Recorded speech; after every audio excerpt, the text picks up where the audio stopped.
In this video, we'll be discussing Chapter 12, Payroll Accounting. In the three sections we'll look at calculating gross earnings, payroll deductions, and payroll records. In this video, we will just be covering Section 12.1, calculating gross earnings. The main idea for this one is to identify gross earnings and identify payroll deductions. What are those terms and how do they connect to payroll?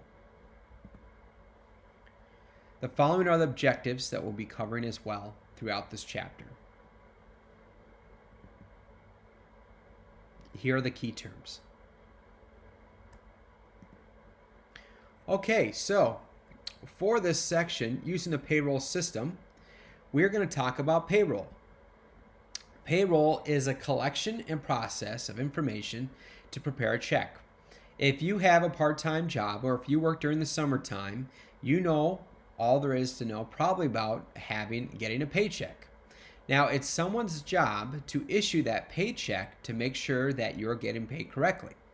In addition to that, though, payroll is required by the government to maintain how much each individual is earning and how much or how many hours in addition to that as well, and the collection of taxes such as Social Security and Medicare. In addition to all this, it provides insight for the company as well to know exactly how much they're paying their employees. So payroll is two parts, collecting and processing, and then reporting to the federal government. Now, just want to make sure I didn't miss anything here. So payroll is everyone who's getting paid from a company. Now, pay periods. Pay periods is how often a person would get paid. Some individuals are weekly, bi-weekly, semi-monthly, or monthly, depending on where you work. And these amounts are different depending on the pay periods. If you get paid weekly, it's going to be a smaller check, but obviously you're getting paid weekly versus what you'd have monthly. Most businesses pay bi-weekly or semi-monthly. So for instance, at the school, teachers are paid on the 5th and the 20th of each month versus other companies go every other week. So depending on what type of job you have will kind of determine the pay period.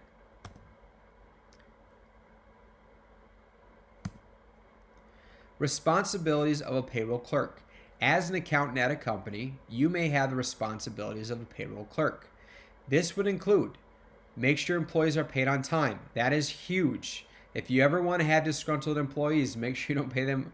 That would happen to be where you don't pay people on time. The correct amount. Nothing is more frustrating for an employee if they're not getting paid properly and the proper amount. And then including submitting the payroll reports, paying the taxes, making sure that everyone has their proper amount of taxes being removed from their checks and collected to the federal government.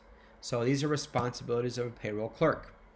Their title is payroll clerk responsible for preparing the payroll. That is your job. In addition to that, you'd be answering questions to resolve payroll as well. On this, pay categories would include the following. When you get a job, you're going to be paid in one of these ways: salary, hourly wage, commission, salary plus commission or bonus, and piece rate. Let's take a look at each of these. Gross earnings. Gross earnings is the amount of money that you make before taxes are taken out. So for instance, if you make $10 an hour and you work 10 hours a week, you would make $100 in gross earnings. But that's not actually the amount that you get. You get something called net earnings. Net earnings is the amount of money that you receive after taxes have been taken out. But gross earnings is always before taxes are taken out. So we have different types of gross earnings. Versus salary. In a salary, you're getting paid a fixed amount. So if it's once you go, usually a salary rate is a career field. So let's say that you've hit your career field and you are making $36,000 a year, $3,000 a month.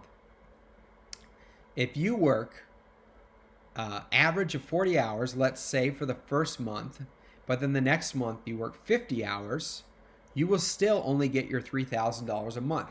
You are salary. Sometimes it's beneficial, sometimes it's a downside, depending on how many hours you have to put in.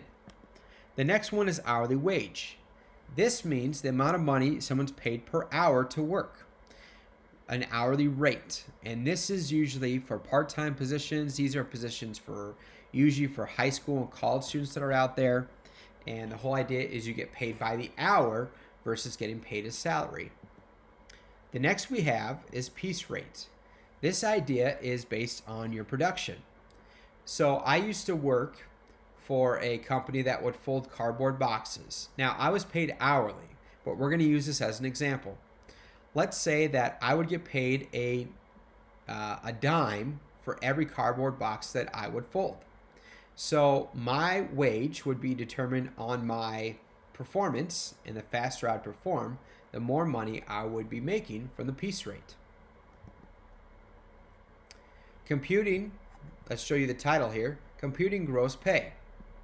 What this is referring to is two methods of measuring people's hours worked. There is a traditional, usually time card, where someone can just write on the time card. There used to be something called a punch card where you punch in.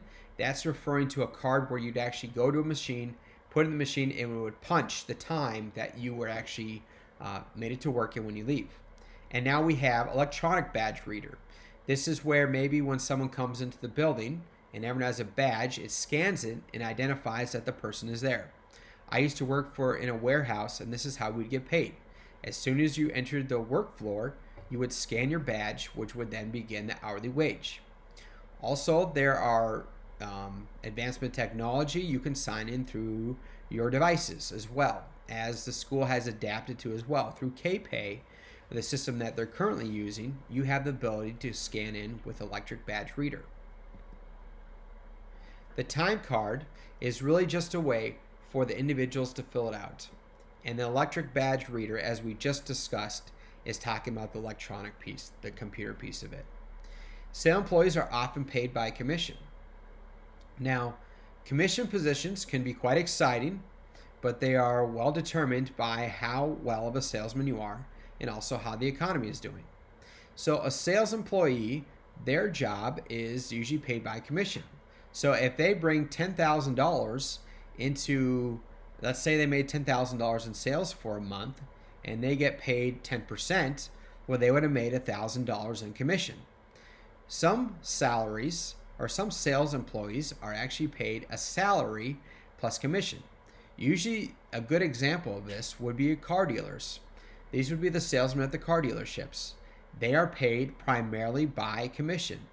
Now, the salary that is put in place is there especially for the new employees who don't have a lot of experience, but who rely on this to help them just to get going.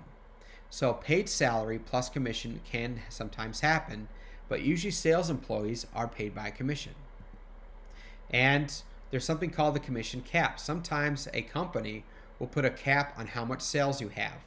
And if you have too many sales, well, then they don't give you any more commission on top of that. So really, it provides an incentive to the employees. The more sales they make, the more commission they make off of their sales. Manufacturers often pay a piece rate. Again, the example I had here was of folding cardboard boxes. And the more cardboard boxes you fold, you would then get a bigger return. I did this for one summer. I was able to put some flyers together and was paid by companies to do so, and then I hired out some students to go and put flyers indoors, and all my students were paid by the piece of flyers that were there. So the faster they worked, the more money they made on the piece rate. We have the Fair Labor Standards of 1938. If you work over 40 hours, you're required by law to make time and a half. Now, there are some exceptions to this. Sometimes this can over be a 2-week period. So maybe you'll find yourself working 50 hours one week and then the next week you're only working 30 hours. This is kind of a loophole sometimes that they can get around paying that overtime. But there's other industries as well. I think, don't hold me to it, but I think the trucking industry, there is no necessarily overtime rate for driving. you just do your route, and then that's how you get paid, even if it takes you longer. If you're stuck in traffic for 6 hours, that doesn't matter. It is more by rate of what you're making rather than overtime pay. And there's the example there of the 40-hour work week. That is the end of section 12.1, talking about payroll.